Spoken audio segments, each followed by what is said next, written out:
आदरणीय सभापति जी, हमारी सरकार का तीसरा टर्म दूर नहीं है।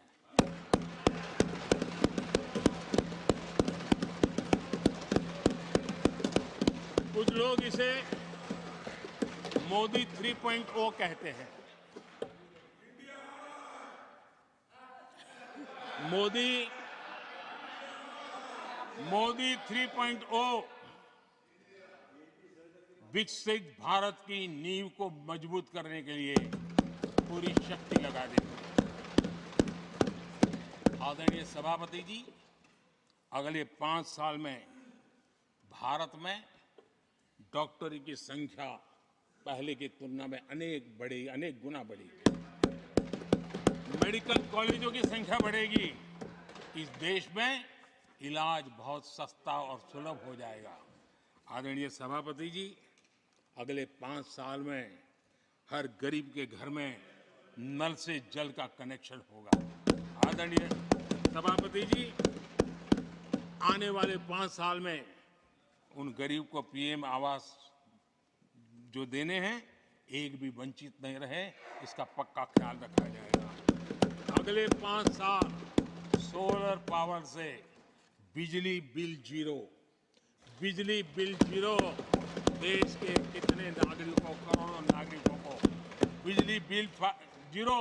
और ठीक अगर आयोजन करेंगे तो अपने घर पर बिजली बना करके बेच करके कमाई कर पाएंगे। ये अगले 5 साल का कार्यक्रम है। आदरणीय सभापति जी, अगले 5 साल देश में पाइप से गैस के कनेक्शन पूरे देश में नेटवर्क बनाने का भरपूर प्रयास किया जाएगा। सभापति जी, आने वाले 5 साल हमारी युवा शक्ति का दम पूरी दुनिया देखेगी। आप देखना आदरणीय सभापति जी, हमारे युवा स्टार्टअप्स, युवाओं के यूनिकॉर्न, इसकी संख्या लाखों में होने वाली है। और इतना ही नहीं, टियर 2, टियर 3 सिटी नए स्टार्टअप से उसकी एक नई पहचान के साथ उभरने वाला है। ये मैं 5 साल का चित्र मेरे सामने देख रहा हूं। आदरणीय सभापति जी, रिसर्च फंडिंग, उसकी वृद्धि का प्रभाव आप देखना। पिछले 7 दशक में जितने पेटेंट नहीं हुए हैं, उतने रिकॉर्ड पेटेंट फाइल होने का दिन आने वाले 5 साल में मैं देख रहा हूं। आदरणीय सभापति जी, आज मेरे मध्यम वर्ग के लाखों बच्चे विदेशों में पढ़ने के लिए चले जाते हैं। मैं वो स्थिति लाना चाहता हूं कि मेरे बच्चों के लाखों रुपए बच जाएं, मेरे देश के मध्यम वर्ग के सपने पूरे हो, बेस्ट यूनिवर्सिटी मेरे देश में हो, उच्चतम शिक्षा उनको मेरे देश में मिले और मेरे बच्चों का, उनके परिवार का पैसा बचे। इसलिए मैं कह रहा, आदरणीय सभापति जी, आने वाले 5 साल आप देख रहा, कोई भी इंटरनेशनल खेल की कंपटीशन ऐसी नहीं होगी जिसमें भारत का झंडे हर जगह पर न फहरे। मैं देखने वाला हूं 5 साल खेल जगत के अंदर दुनिया में भारत के युवा की शक्ति की पहचान देने। आदरणीय सभापति जी, आने वाले 5 साल में भारत का पब्लिक ट्रांसपोर्ट पूरी तरह ट्रांसफॉर्म होने वाला है। अगले 5 साल में गरीब और मिडिल क्लास को तेल और शानदार यात्रा की सुविधाएं बहुत आसानी से मिलने वाली है, तेज मिलने वाली है, पूरी ताकत से व्यवस्था होने वाली है। अगले 5 साल में देश बुलेट ट्रेन भी देखेगा और देश वंदे भारत ट्रेन का विस्तार भी देखेगा। आदरणीय सभापति जी, अगले 5 साल में आत्मनिर्भर भारत का अभियान नई ऊंचाई पर होगा। देश हर क्षेत्र में आत्मनिर्भर होता नजर आएगा। आदरणीय सभापति जी, आने वाले 5 साल में मेड इन इंडिया सेमीकंडक्टर दुनिया में हमारी गूंज होगी। इलेक्ट्रॉनिक हर गुड्स में वो चीप होगी जिसमें किसी न किसी भारतीय का पसीना होगा। आदरणीय साहब, दुनिया के इलेक्ट्रॉनिक बाजार में एक नई गति का सामर्थ्य आने वाले 5 साल में देश देखेगा। आदरणीय सभापति जी, आज देश लाखों करोड़ रुपए का तेल इंपोर्ट करता है। अपनी ऊर्जा जरूरतों के लिए हम ज्यादा से ज्यादा आत्मनिर्भर बनने की दिशा में काम करेंगे और मुझे विश्वास है हम ऊर्जा जरूरतों पर जो डिपेंडेंसी है वो कम करने में सफल होंगे। इसे इतना ही नहीं, आदरणीय सभापति जी, ग्रीन हाइड्रोजन अभियान, हम दुनिया के बाजार को लालायित करने की दिशा में आगे बढ़ रहे हैं। हमारा ग्रीन हाइड्रोजन ऊर्जा जरूरतों को पूरा करने का सामर्थ्य रहेगा। इथेनॉल की दुनिया में हम तेजी से आगे बढ़ रहे हैं। हम 20% का लक्ष्य प्राप्त करके हमारे लोगों को ट्रांसपोर्टेशन में सस्ता मिले, इसकी व्यवस्था होगी। आदरणीय सभापति जी, जब मैं 20% इथेनॉल की बात करता हूँ, उसका सीधा लाभ मेरे देश के किसानों को होने वाला है। किसानों की नई मजबूती मिलने वाली है। देश के हजारों करोड़ रुपए आज खाद देते हैं। हम कृषि प्रधान देश तो कहते हैं, लेकिन आज भी हजारों करोड़ रुपयों का खाने का तेल हमें बाहर से लाना पड़ रहा है।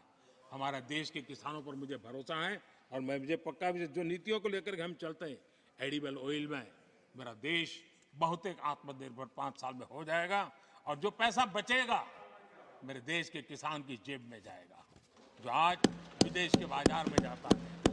आदरणीय सभापति जी, केमिकल की खेती के कारण हमारी धरती माँ को बहुत नुकसान हो रहा है। आने वाले 5 साल में नेचुरल फार्मिंग की तरफ देश के किसानों को ले जाने में हम सफलतापूर्वक आगे बढ़ेंगे। एक नया जागृति का काम होगा, हमारी धरती माँ की भी सुरक्षा होगी। आदरणीय सभापति जी, नेचुरल फार्मिंग बढ़ने से दुनिया के बाजार में भी हमारे उत्पादों की ताकत बढ़ने वाली है। आदरणीय सभापति जी, यूएन के माध्यम से मैंने मिलेट का अभियान चलाया। श्री अन्न तक के रास्ते आज हमने उसकी पहचान दी है। मैं वो दिन दूर नहीं देखता हूं, जबकि आने वाले 5 साल में दुनिया के बाजार में सुपर फूड के रूप में मेरे गांव के छोटे छोटे किसानों के द्वारा पैदा हुआ मिलेट, श्री अन्न, दुनिया के बाजार में प्रतिष्ठा होगी, सुपर फूड की प्रतिष्ठा होगी। आदरणीय सभापति जी, ड्रोन खेतों में एक नई किसानों की ताकत बन करके उभरने वाला है। 15,000 ड्रोन दीदी का कार्यक्रम ऑलरेडी हम लॉन्च कर चुके हैं। ये तो शुरुआत है, आगे बहुत सफलता दिखती है। आदरणीय सभापति जी, हम नैनो टेक्नोलॉजी को एग्रीकल्चर में लाने में प्रयोग अब तक सफल हुए हैं।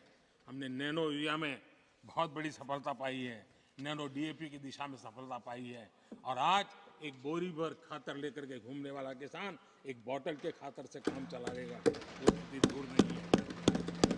आदरणीय सभापति जी, सहकारिता क्षेत्र में हमने एक नई मिनिस्ट्री बनाई है। उसके पीछे इरादा है कि एक सहकारिता का पूरा जन आंदोलन नई ताकत के साथ उभरे और 21वीं सदी की आवश्यकता के अनुसार उभरे, उसको भी हम, और उसका सबसे बड़ा लाभ, हम 2 लाख भंडारण का काम जो हाथ में लिया है, जब 5 साल के भीतर वो पूरा हो जाएगा, छोटा किसान को भी अपनी पैदावार को रखने की जगह मिल जाएगी। किसान तय करेगा किस भाव से बाजार में बेचना है, नहीं बेचना है। उसको जो बर्बाद होने का डर था वो खत्म हो जाएगा और किसान की आर्थिक ताकत बढ़ जाएगी। पशुपालन और मछली पालन, पक्का मैं कहता हूँ नए रिकॉर्ड बनाने वाले। आज हमारे यहाँ पशु की संख्या है, लेकिन दूध की उत्पादन कम है। हम इस स्थिति को बदल देंगे।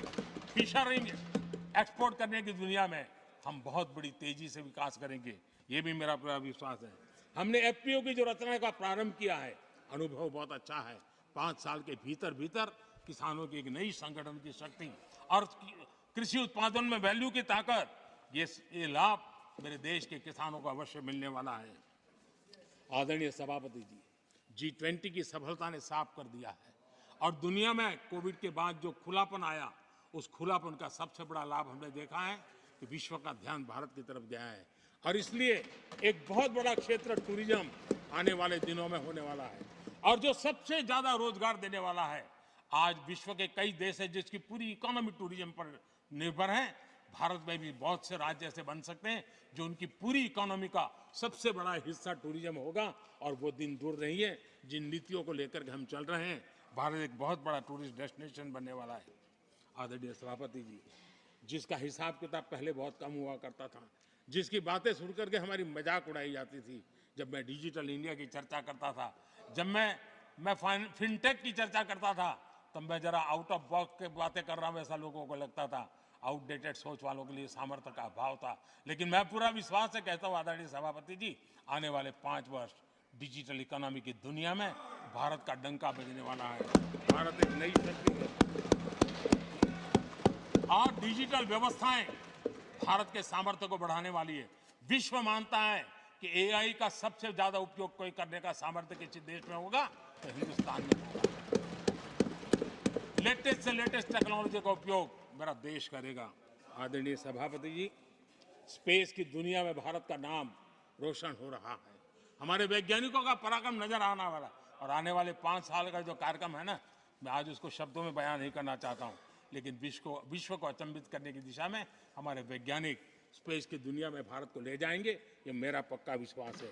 आदरणीय सभापति, ग्रास रूट लेवल की इकोनॉमी में बहुत बड़ा बदलाव, 10 करोड़ स्वयं सहायता जूथों में हमारी माताएं बहनें जुड़ी हो, और 3 करोड़ हमारी लखपति दीदी, ये अपने आप में हमारे बेटियों के उत्कर्ष की गाथा लिख करते हैं। आदरणीय सभापति जी, ऐसे अनेक विविध क्षेत्र हैं जिस क्षेत्र में मैं साफ देख रहा हूं आने वाले 5 साल भारत, कभी हम सुना करते थे स्वर्णिम युग था, मुझे वो दिन दूर नहीं दिखते जब 5 साल में वो मजबूत नींव आएगी और 2047 तक पहुंचते पहुंचते ये देश उस स्वर्णिम युग को फिर से जीने लगेगा। इस विश्वास के साथ आदरणीय सभापति जी, विकसित भारत ये शब्दों का खेल नहीं है, ये हमारा कमिटमेंट है, और इसके लिए हम समर्पित भाव से, हमारी हर सांस उस काम के लिए है, हमारी हर पल उस काम के लिए है, हमारी हर सोच उस काम के लिए समर्पित है। उसी एक भावना के साथ हम चले हैं, चल रहे हैं, चलते रहेंगे, और देश आगे बढ़ता रहेगा।